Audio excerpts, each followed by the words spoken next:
Kutasichas Chelek Yutes, Rosh Hashanah of Tishrei, Lili Nishmis Rabbi Yosef Ben Yamin, Ben Menashe Kaltman. This is a Sicha for Rosh Hashanah, said on Yoim Beis de Rosh Hashanah, Tavshin Lamed Vav, but it connects with Vav Tishrei, which is the yard site of the Rebbe's mother, Harabonis Hatzitkonis Maras Chana, Aleh HaShalom, and the contents of the Sicha are about Tfilas Chana, the prayer of Chana, the wife of Elkanah, the mother of Shmuel Hanavi, whose story we read in the Haftarah of Rosh Hashanah as well.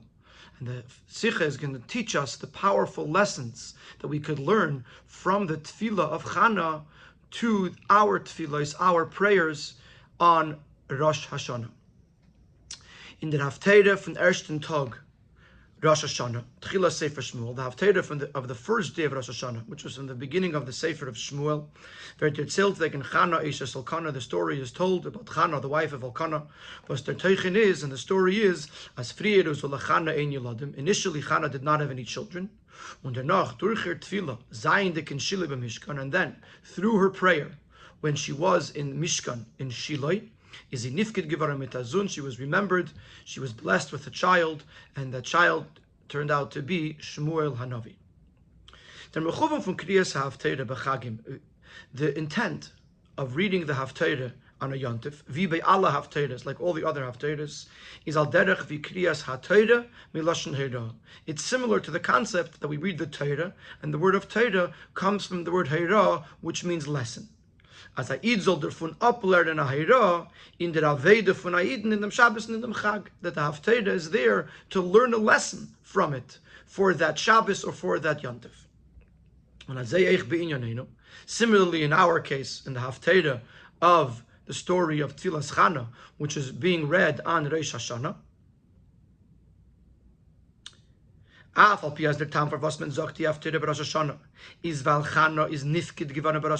even though the reason, the official reason why we read this Haftarah on Rosh Hashanah is because Chana was remembered, Chana conceived her child on Rosh Hashanah. The Gemara in Rosh Hashanah says that on Rosh Hashanah, Nifkeda, Sarah, V'Rachel, V'Chana. Sarah, Rachel, and Chana, all women who at first had a hard time conceiving, they conceived each on Rosh Hashanah. So, although that's the reason why we were reading this Haftarah, and halt over the Haftarah, kama v'kama herois in the Aveda von Eiden Rosh Hashanah, this Haftarah contains several lessons in the Aveda of a Yid of Rosh Hashanah, und kama v'kama herois b'chlal. And generally, it contains lessons for a Yid, as we know that the Gemara in Barachas learns a number of dinim with regards to how a person should daven from the Tefillah of Chana. But relevant to today is the fact that there is the Yid's avodah of Rosh Hashanah, how the Yid serves Hashem on Rosh Hashanah. He can take lessons from the story of Chana, and therefore it is the Haftarah of Rosh Hashanah, not just because it happened on or connected to Rosh Hashanah. Wie does the avodah was hat gebracht zu Pkitas Chana?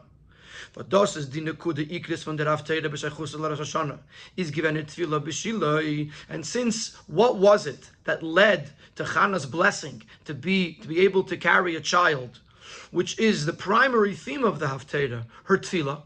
It was Chana's prayer that brought about that she should ultimately be blessed with a child, and that is the main theme of the Haftarah. Is mistaber lemar. Since that is the story, it makes sense to say as the limud ikri from the Haftarah b'negeya der Aveda von Aiden Rosh Hashanah, that the primary lesson that a Yid could learn from the Haftarah of Rosh Hashanah is in Tfilas Chana, is specifically in the Tefillah of Chana. Befragt later day was bringt sich inshallah as echt Tfilas Chana is given by Rosh Hashanah, especially according to the opinion brought inshallah that not only Chana conceived on Rosh Hashanah, but Chana also davened on Rosh Hashanah. So therefore her tefillah specifically, not just the outcome, the blessing, but her tefillah specifically is connected to Rosh Hashanah. And therefore there's going to be a connection not just with the whole story in Rosh Hashanah, but specifically Tefillas Chana is connected to Rosh Hashanah and to the lesson that a Yid should take in his avodah of or on Rosh Hashanah. So first what we're going to do is we're going to analyze the story of Chana. We're going to ask 3 questions on Eli HaKohen, and to better understand what is the story, what exactly happened here. At first, Eli saw her as a drunkard. Weil ihr Tefillah is given in an ofen from Medaberes Aliba v'Gomer, because she was whispering. She wasn't saying the words out loud, which Eli took as a sign that she was not fully there. And therefore Eli rebukes her. Ad masai tishtakarin, how long are you going to go on to drinking or becoming drunk? And Chana responded, Lo yadaini. No, my master, this is not a situation of intoxication. Rather, it's va'eshpoiches nafshi lifnei Hashem. I am pouring out my soul to Hashem. And as weiter, etc. The story continues. But this is the gist of the story. Eli thinks she's a shikaira, she's drunk, and Eli rebukes her, and she defends herself, saying, I'm not drunk, I'm just pouring out my heart to Hashem. The lechaydes nisverstandig in the story, there's a couple of things, several things that are not understood. Aleph, wie kommt es as Eli hakoyin soll haben as atos? Min akotze ala kotze. How can Eli make such a colossal mistake from one extreme to the other? Instead of recognizing that she is davening with her heart pouring out to Hashem, he thought that she's drunk. He mistook her for a drunk person, when in truth she was davening to Hashem with the greatest outpouring of the soul. That's question number one. How does Eli make such a mistake? Eli was a tzaddik. And even if we would find a reason, an explanation, how did Eli make such a mistake? Is nachaltit move, and it's still not understood. Why the Torah tells over the story Shmuel Hanavi, the Sefer Shmuel is part of the Tanakh, it's part of Torah. Why? What relevance does the story have? Like the Rebbe has spoken many times, bringing from the Gemara that the Torah doesn't even speak derogatorily about a non-kosher animal. In Parshas Noach, when it tells the story of the Teva, of Noach getting ready, it says "Habehema asher einena tahir," behema that is not tahir. It doesn't say the word tmeya because it doesn't want to speak derogatorily even about a non-kosher animal. Much more so with regards to Eli HaKohen, the Torah should not want to speak derogatorily about him. So why is the Torah telling us the story? This detail of the story, Eli's mistake. Gimel, and our third question. If the story is that Eli thought literally that she was drunk,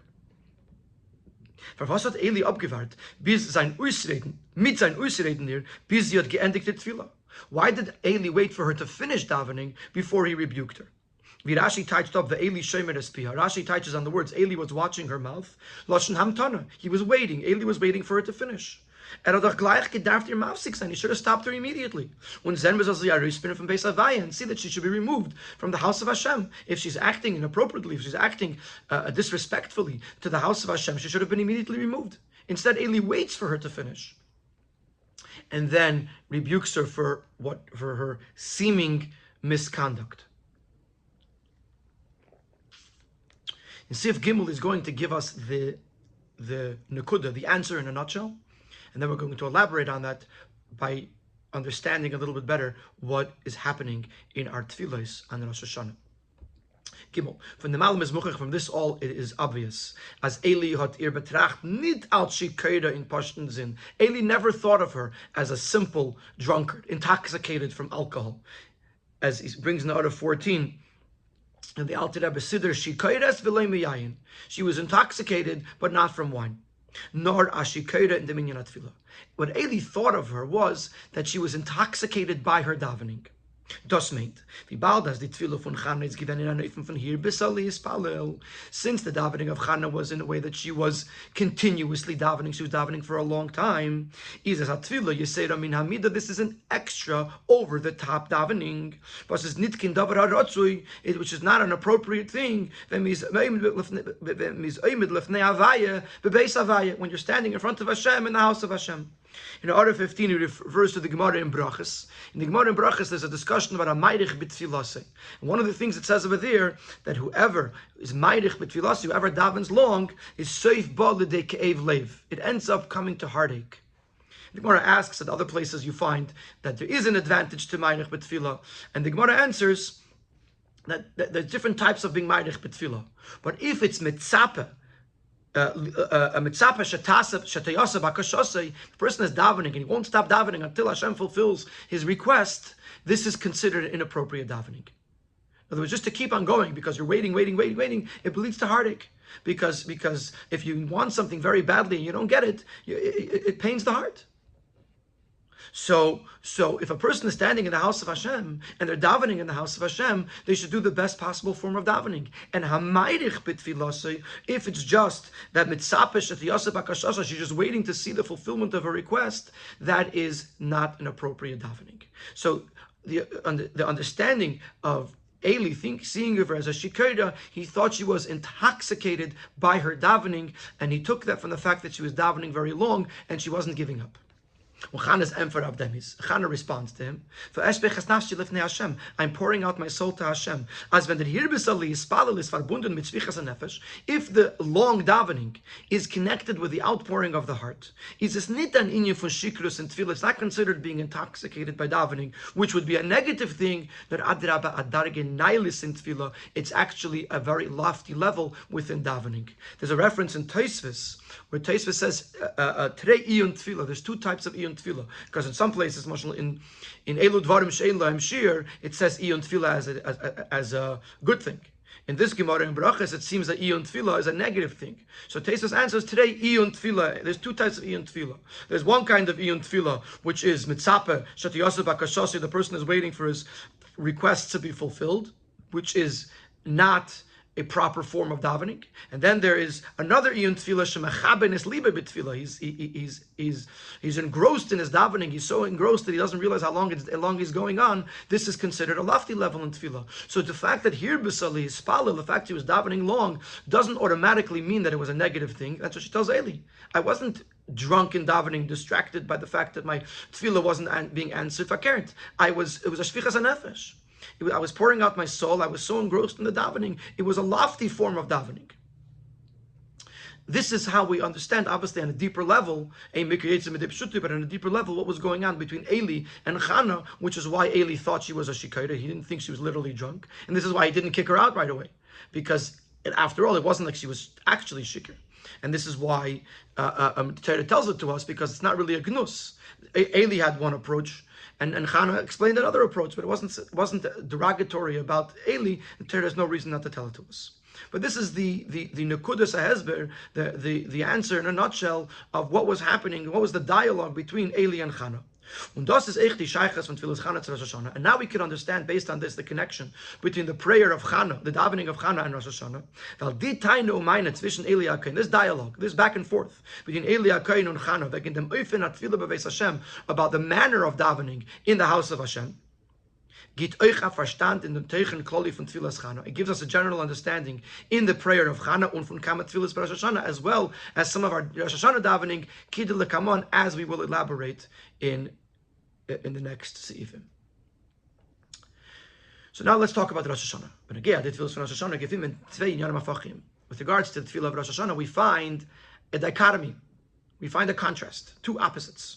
Rosh Hashanah is the Yom Adin of Ala Tzarchi Adam. On the one hand, Rosh Hashanah is the day of judgment for the person's necessities. Both his spiritual needs as well as his material needs. There's a pasuk said about Rosh Hashanah, or brought in Rosh Hashanah davening, that it's a statute for the Yidden, mishpat, a judgment, for the God of Yaakov.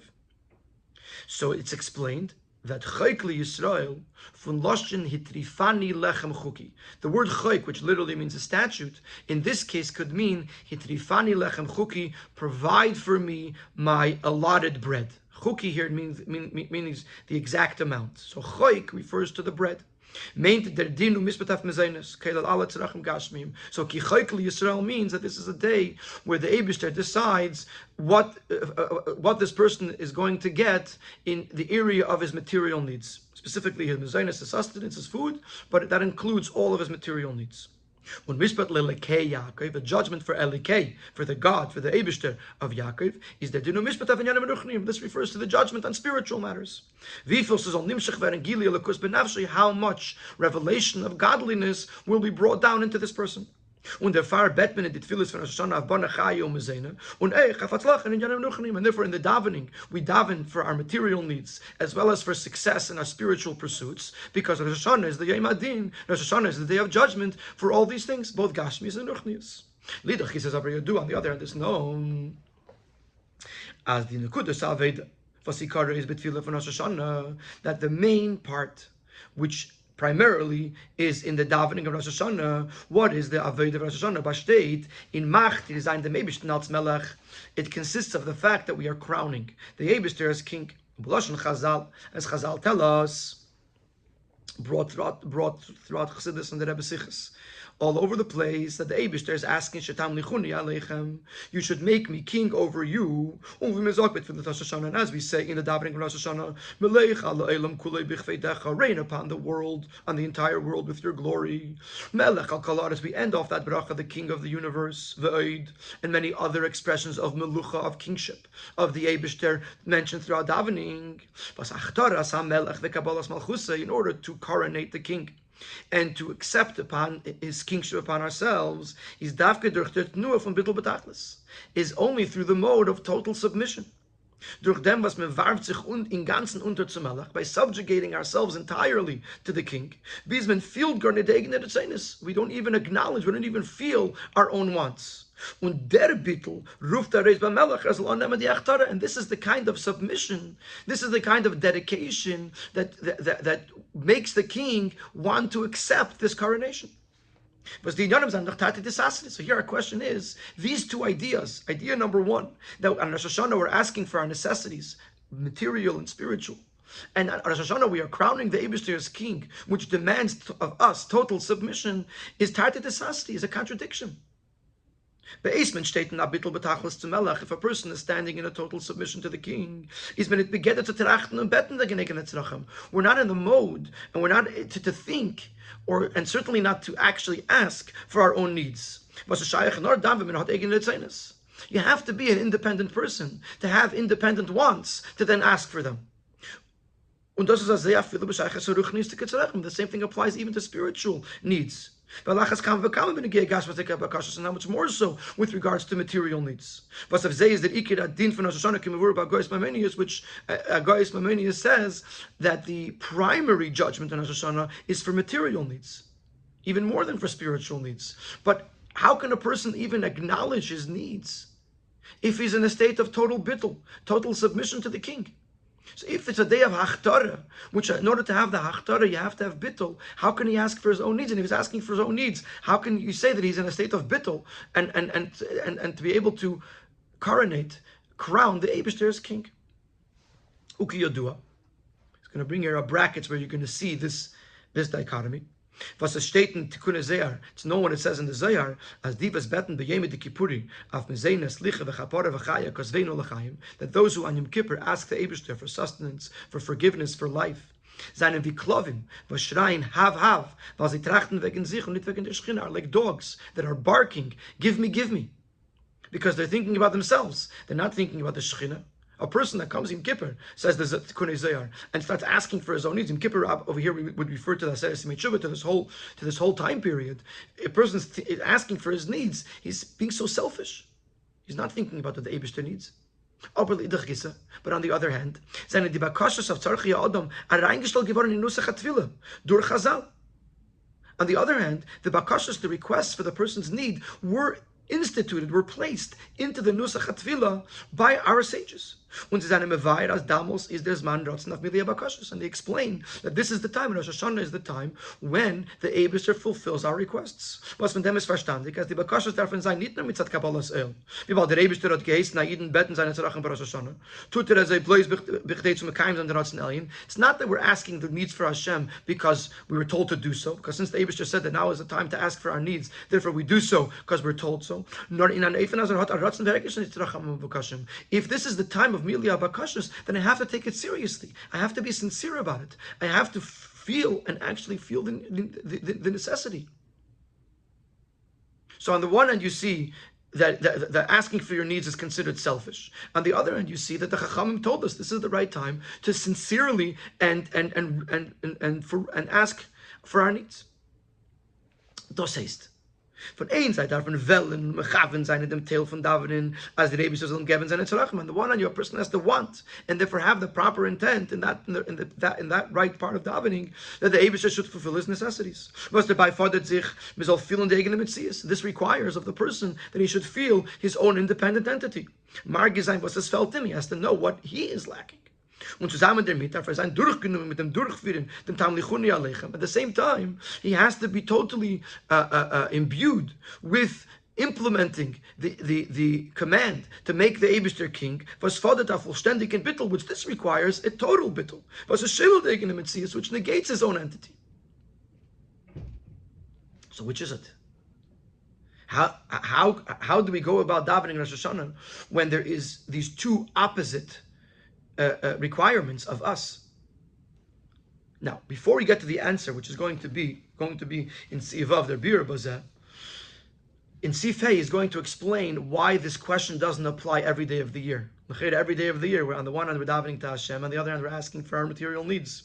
So he's going to explain why this doesn't apply all year round, why this question is specifically, uniquely a Rosh Hashanah related question. Seemingly we can ask this question with regards to davening of the whole year. By the tefillah for Shemini Esrei, when a person is davening, especially davening Shemini Esrei, he's like a servant standing in front of the king. The Lashon in Gemara and Shabbos, ka'avda kamei like a servant in front of his master. The Alter Rebbe in Shulchan Aruch says ka'avid lifnei Rabbi, like a servant in front of his master. Then the Alter Rebbe says that a person should stand in a position the way a person would stand in that place in front of a king. So we see that the standing Shemini Esrei, when a person is davening Shemini Esrei, he's supposed to be standing as if he's standing in front of a king. When a person stands in front of the king, he's not allowed to express any independent existence. His total existence is dedicated to the king. So much so that we find in the Gemara, as even someone who just makes a gesture with his finger in front of the king, or is a zach farvelches could bring about the death penalty. Over there, the Gemara is telling a story that they were standing before the king, and Rabbi Shua ben Hanania made a gesture to an apikodos, and the apikodos made a gesture in return.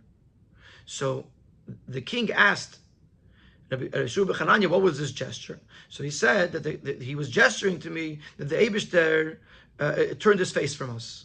So I gestured back that the Eibishter is still watching us. Then the king turned to the apikodos, and he said to the apikodos, what was your gesture? He says, I was gesturing to him that the Eibishter turned his face away from the Yidden. And what did Rabbi Shua ben Hanania gesture back? Asks the king. So the apikodos says, I don't know. So the king says, a person who doesn't understand the gestures and is standing before the king and gestures in front of the king is chayav misa, and he sent him out to the death penalty. The Rebbe brings a reference here to Chelek Daled, where the Rebbe explains, if a person understands the gesture, then the gesture is part of serving the king. It's part of the shedus lifnei hamelech. That's why Rabbi Shua ben Hanania didn't get into trouble, because just like you have to walk in, just like you have to make movements, the gesture itself is part of the way of serving the king. But the apikodos, who didn't understand the gesture and then went ahead and gestured, that means he's not doing it for the king, he's doing it for himself. If he's doing it for himself, then that's treason and he's chayav misa.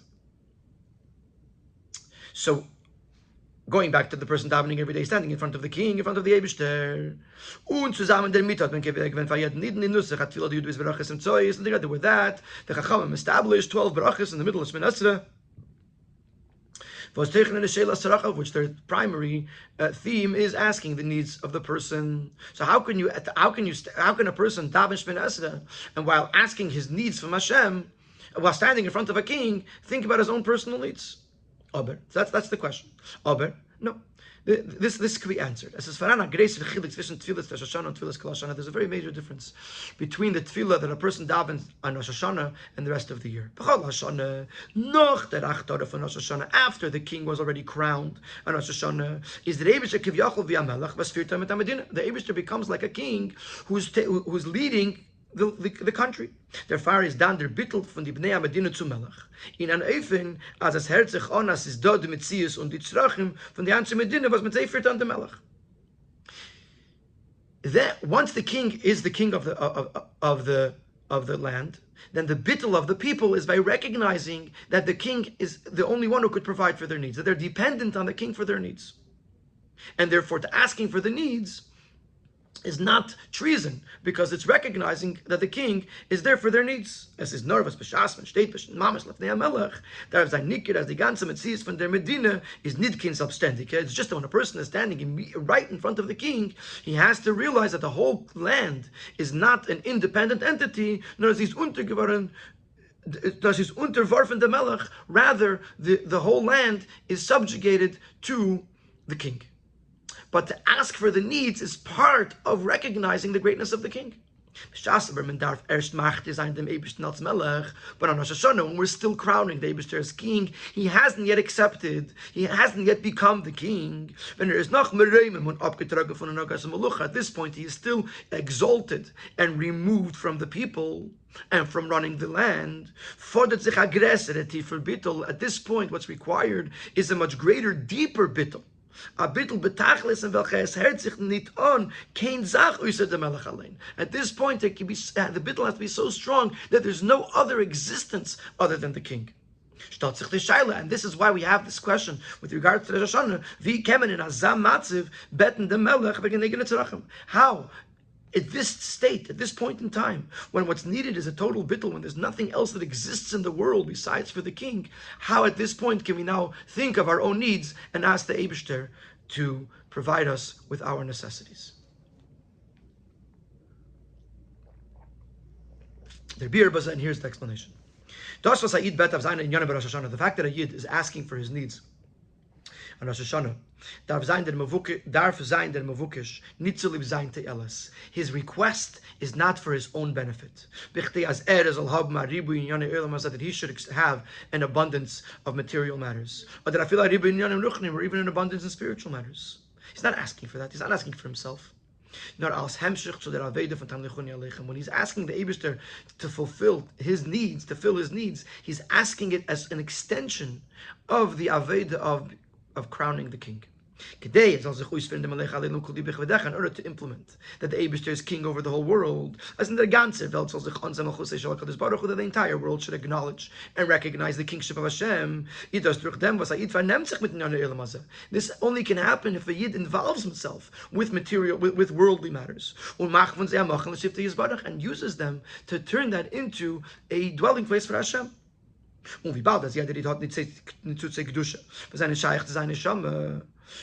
Since every Yid has sparks that belong to his neshama specifically, and he is the one who is tasked with refining these sparks and elevating them, and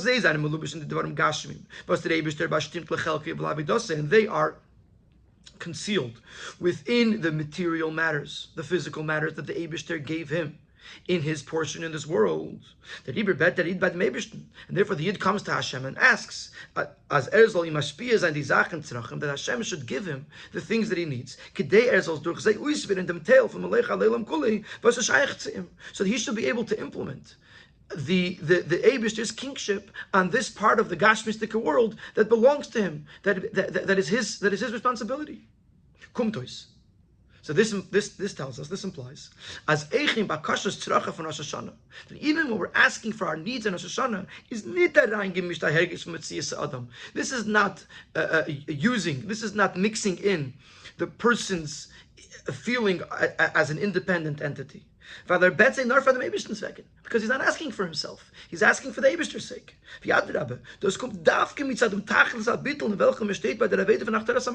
This actually comes from this deepest, most bittul of the Aveda of crowning the king.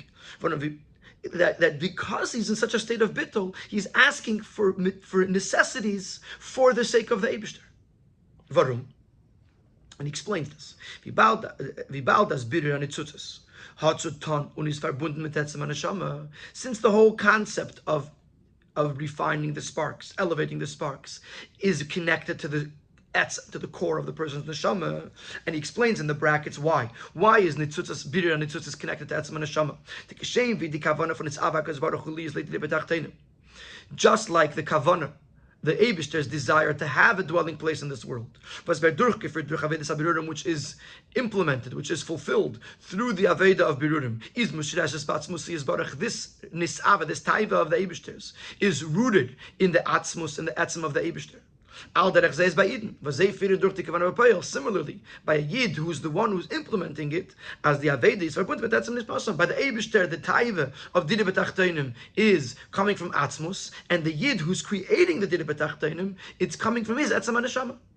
So, in that case, since the Birur HaNitzutzes is connected to Etzem HaNeshama, was in Etzem HaNeshama is doch nicht shaykh die ganze Linie von eigenen Nitzenes. In Etzem HaNeshama, there's no concept of his own desires. Sie is chavuko dvuko bach yechide liyachtach. This is a quote from Hashana. It's talking about the Neshama. It says, chavuko dvuko, she clings and cleaves to you, yechide liyachtach, the one that affirms your oneness. In other words, it's connected as one thing, the Etzem and Neshama with Etzem of the Eibishter. And therefore there's no independent, there's no outside, there's no externalities here. And therefore it's verstandig as the bakashos terachav, that when this Neshama asks for its needs, in order to fulfill this kavanah, the intent of the Eibishter, of Dide B'Tachtenim, is verbunden mit dem Bittul von Etzem Neshama. It's connected with the Bittul, the total submission of the Etzem of the Neshama, in the Aveda von Tamlichuni Aleichem, which is revealed in the Aveda of the Eibishter becoming the king, because the person has expressed this total submission, this total Bittul to the king, and therefore there's no shaila. How could the person ask for his own needs? This is the ultimate bittul. The ultimate bittul is the person has no desires of his own. His only desire is to fulfill the Ratzon Hashem. And even when he's asking for gashmistika things or for personal things, it's only for the sake of the Eibishter. So in Siv Zayin he's going to ask, that this is a beautiful, beautiful explanation, but it seems very lofty. It seems that a regular person is going to have a hard time, that he stands there on Rosh Hashanah in Shul, davening for Banei Chayim Mizena, for his children, for his sustenance, for his needs, and he's doing it only in order to crown the Eibishter as king, to use the Gashmis to make a Moch and L'Shifta Yisbarach. It seems that you're asking too much of the regular person. And then in Sivches he's going to answer this question with an incredible revolutionary teaching of the Baal Shem Tov about the concept of the neshama and the guf working together to change the world. We can ask, asking for our needs is something that the Eibishter, that the Chachamim, the sages, established in the Nusach HaTfilah. For every Yid, in every type of situation a person might be. A person knows themselves. The fact that he's asking for his necessities, both material and even spiritual needs, is not just to fulfill the Eibishter's purpose. It's also because he himself is in a tight spot. The person wants that the Eibishter should fulfill the person's own needs. From the Eibishter's full and out and wide outstretched hand. In the Rufba steht die Mitzvah. That is the actual mitzvah. As we see in the brachas of davening, that we're asking for our needs. Or in the Rufba steht die Meile and Uftuf and Tefillah, and this is actually the greatness of davening. She is rape hachayla v'yered geshem, that the one who is ill should be healed, and if rain is needed, that the rain should fall. Now, in the Ha'ara, he points to the Rambam and he points to Kuntras Achron. So in the Rambam, it's right in the beginning of Hilchas Tefillah, it says what's davening. Shehei Adam ischanu u'mispalel b'chol yom. A person should daven to Hashem, umagid shivcha shel HaKadosh Baruch Hu, and tell over and relay the praise of Hashem, and then he asks for his needs. What's davening? Part of davening is to ask the Eibishter for the things that we need. In Kuntelis Achrin, in the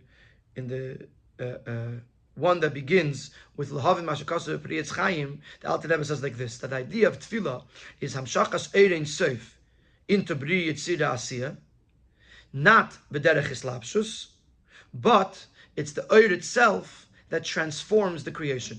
And he gives a dogma that the fact that a chayla could become healed, or the fact that the rain should fall and the field should give produce, this is through tefillah, which brings down the oir of Erein Seif, and it actually changes creation. So from this we understand that what is davening? Davening, first and foremost, is to take care of the person's physical needs.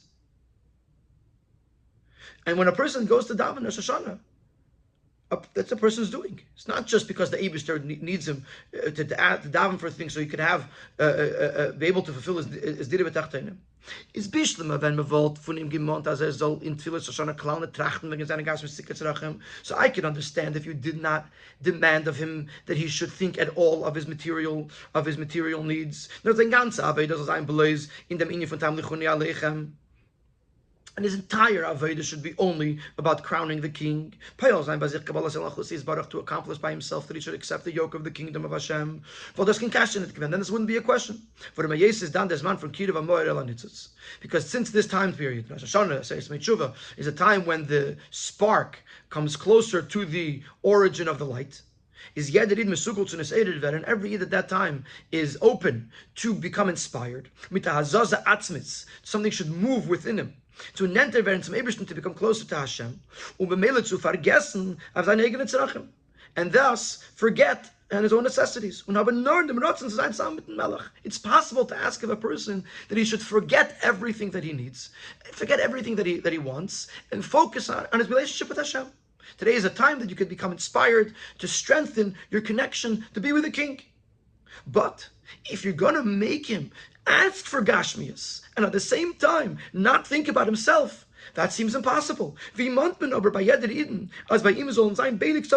could you demand from any person, not just the holy people, but every regular person, that he should be able to have both extremes at the same time? To think about his own needs and sincerely want that the Eibishter should fulfill his needs. And at the same time, this should not be mixed with any personal feelings or motives. It should be entirely and totally for the sake of Hashem. It seems like an impossible task.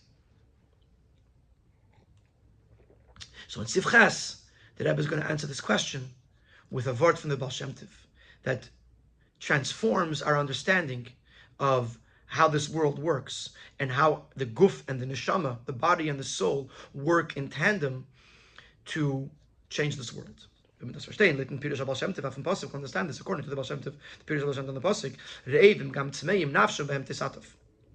The Pasuk before this is Tohu b'midbar b'yishimon, talking about people that are wandering in the desert, in the barrenness of the desert. Re'evim gam tzmeim, they're hungry and they're thirsty. Nafshem behem tisatov, their soul enwraps itself in them. There's many ways to understand this, but the simplest way to understand it is that they're sort of locked in their own selves because of their tzaddis. They're so hungry, they're so thirsty that their soul can't express itself. As their hunger and durst from guf, so advar meichel der mashke. So that's the pashtup shot. That the person traveling through the desert is hungry and thirsty, and even their soul is lost.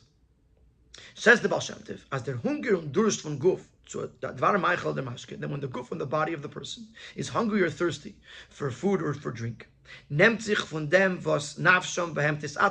stems from the fact that the soul is yearning. The soul wants to refine the sparks of holiness that are in the food or drink. Like we said before, that there are certain sparks that he himself has to rectify, that he himself has to refine. So the neshama is yearning for those sparks. Das heißt, which means to say, in other words, as Chotch der Mensch feels blois, sein tiefes dicken Hunger zu essen mit der Guf, the person feels a basic hunger, a natural hunger. because his body is hungry, he didn't eat yet. Is aber beemes, der Hunger von seiner Neshama. So the Nitzutze Kedusha Shem Meichel was getting to him. In truth, the hunger is coming from the soul that is hungry for the sparks of holiness that are the task of the soul to elevate. It's a whole nother way of looking at it. A person feels hungry. Doesn't just feel hungry because his body has to eat. That also. But where it says the Baal Shem Tov, where is the hunger coming from? The hunger is coming from the neshama, which is hungry for the nitzutzim, for the sparks that are in that food. Al Derech says it's binyanenu, and we could use the same idea to apply to the tefillah of the person in Rosh Hashanah. Das was Eid bet Rosh Hashanah mit Tachnun and v'chulu, as the Rebbe sollen geben tzarach v'kasim v'ruchniim. The fact that the Yid is davening in Rosh Hashanah and pleading that the Eibusher should fill his needs, material and spiritual needs. It's true that superficially, this is because the person needs the guf. Person needs, he needs the money, he needs the sustenance, he needs the health, he needs these things physically, really. And it's necessary to his existence. Is aber der emes und pnimius von der shvichas nefesh. In truth, the depth of this outpouring of the soul, der Hunger von neshama, is really the hunger of the neshama zu ausführen die kavod und jenes machen von den dvarim gashma dirul yisbarach. It's actually the hunger of the soul that wants to turn it. In other words, our question was, how can you have both? The answer is you could have both, because this is an expression of the guf, this is an expression of the neshama, and the guf is actually, though externally expressing itself, but the very expression of the guf is actually the neshama behind the scenes expressing its desire. And in this case, the tzarachim agashmim that he's asking for is actually asking for the nitzutzim of Kedusha, the holy sparks that are inside of these tzarachim gashmim, which this person needs to elevate and transform over the course of the year. Das Gufe, was man sagt, als Iden werden es beim Sagen, und es Sana Tekef Chulu, Mia Nua Chulu, von Tiefenis von Herzen, noch mehr wie dies des beim Sagen, Malecha Le'elam Kuli Bichveidecha. The fact that we see is that people get more inspired from Unasana Tekef. Unasana Tekef is very practical. Who's going to live, who's going to die, who's going to have this, who's going to have that. It's not ruchnistic things. It's not about the Eibishter as king. And then later in the davening we say, we ask the Eibishter to become our king. And what do we see? We see that the people become more inspired, more moved by Unasana Tekef than Melech Aleilum Kuli B'Necha. This proves this idea that there is an outer layer of the guf, but in an inner layer of the neshama. Varum. And he explains in the next two paragraphs. Even though the real reason, not the real reason, the revealed reason that a person is more inspired by Unasana Tekef than by Melech Aleilum Kuli B'Necha is because he's a human being. And Elam Haza is closer to him. So when he talks about the reality of Elam Haza, he feels it. He's over there tam pnimi from them, but the deeper reason, because the whole purpose of the Eibishter and why the Eibishter exists and creates this world is for dira b'tachtenim. And therefore the Yid also feels it in Atzmis. The fact that the Yid is inspired by Unasana Tekef is because beneath the surface there is a movement of the neshama that wants the dira b'tachtenim and therefore wants the Elam Hazeh. When the far verten is aided in the bakashas dafka, and that's why where is the inspiration more in the bakashas and the requests of Gashmias? Was bipnimis is as the azaza atzmis von etzav neshama, which on a deeper level, what's happening by Unasana Tekef? The fact that the neshama is moving itself in order to fulfill the Eibishter's desire to make a Direi Baruch. So the fact that people are inspired by Unasana Tekef is not only because we're human beings that Gashmias talks to us. It's because Nafsham Behem Tisatuf, because our neshama recognizes the value of the Gashmias, because that's what it can use for Dira B'Tachtenim, and therefore the neshama gets excited by Unasana Tekef, and that's why the guf gets inspired by Unasana Tekef.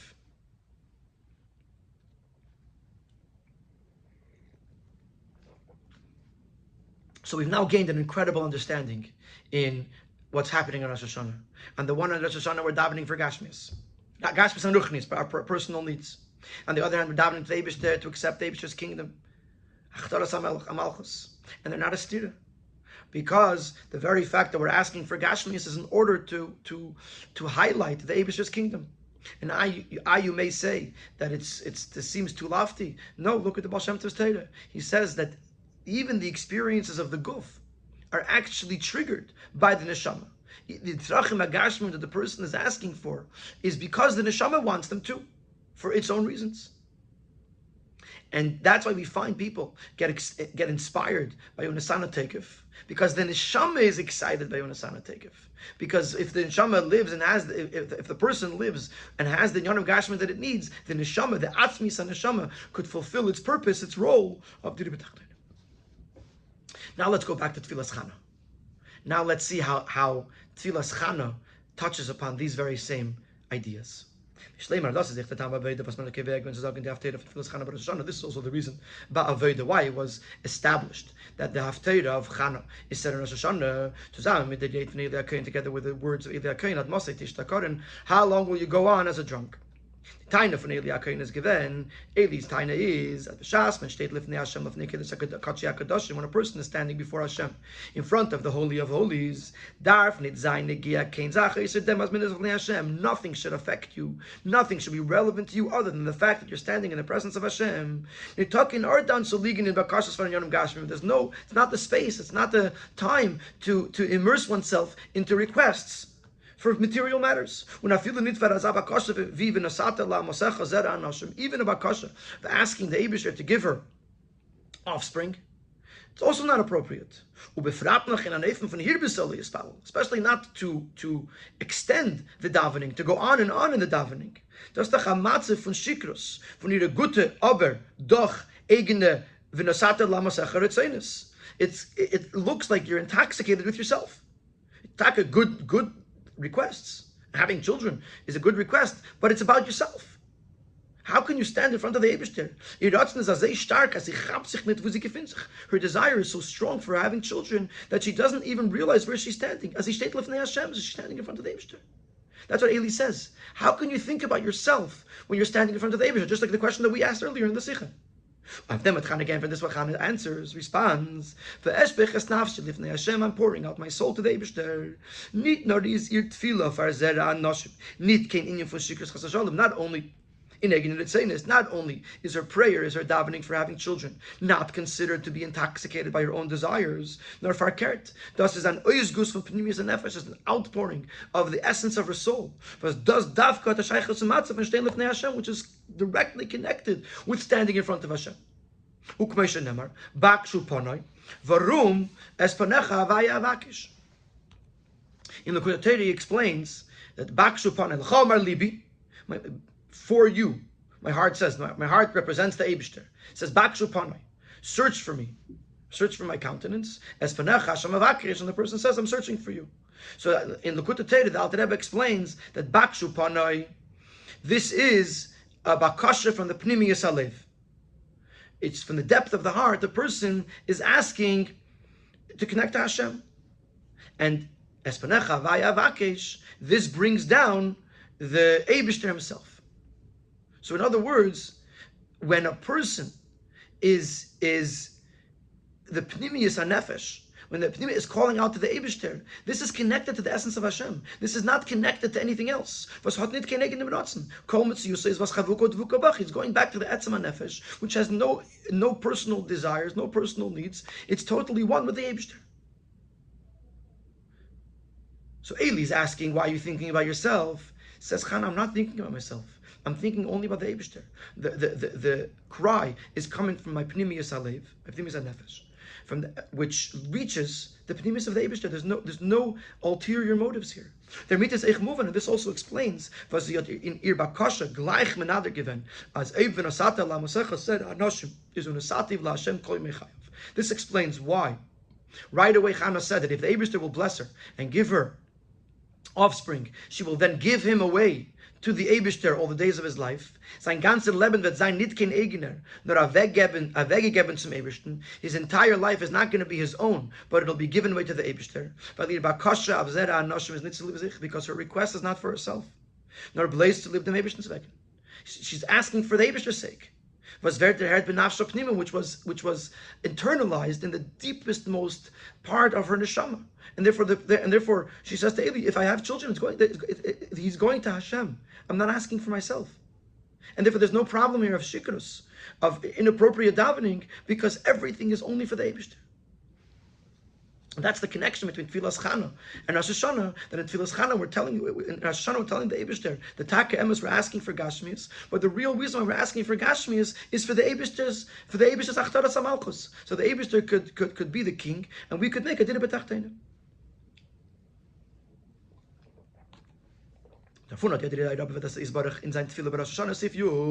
And therefore a Yid from this has a lesson in his Aveda to the Eibishter in his Tefillah Rosh Hashanah.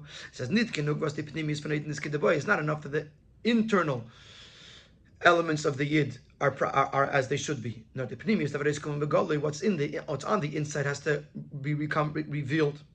Therefore, when a Yid is standing Rosh Hashanah, asking the Eibishter for his material needs, and even for his spiritual needs, comes the Eli HaKain within the person. Why are you getting drunk? There's a voice inside of him that says, what are you asking for your own needs for? What are you thinking about your own personal needs in a time of the coronation? Nevertheless, he's being told that he does have to daven for these things. Because by davening for material, for personal needs, this brings out the answer of Chana, as by jeder Id, that by every single Yid, even one who at the moment is still thinking about his necessities on a selfish level, is the pnimis from the bakasha, the deeper level of this very bakasha. And inya from the espeches nafshi lifnei Hashem is the idea that he's pouring out his soul to the Eibishter, and oizgus from pnimis and nefesh, an outpouring of the essence of the soul, was is chavuku dvuk kapach ein zach mit atzmus yizbarach, which is one with the Eibishter. So Chana is telling us that when you're standing there on Rosh Hashanah, davening for the material or spiritual needs, your own personal needs, don't say to yourself, oh, I'm a horrible person, that I'm focused on myself instead of on the Eibishter. Fakert. On the deepest level of your neshama, the gashmish that you're asking for is part of your mission to become one with the Eibishter. Just like Chana's response totally placated Eli's question. Masking so much so that Eli agrees with her. So much so that Eli gives her a blessing and a promise. In them that the Eibishter will fulfill the request that you've asked of him. And yet he didn't, so to the Eibishter fulfills the requests of every Yid. For a good and sweet year, on a literal, basic level, but revealed, visible and revealed goodness. With children, with health, and with sustenance, and in all of them in a way of abundance, that we see this brachas of the Eibishter, may they be fulfilled.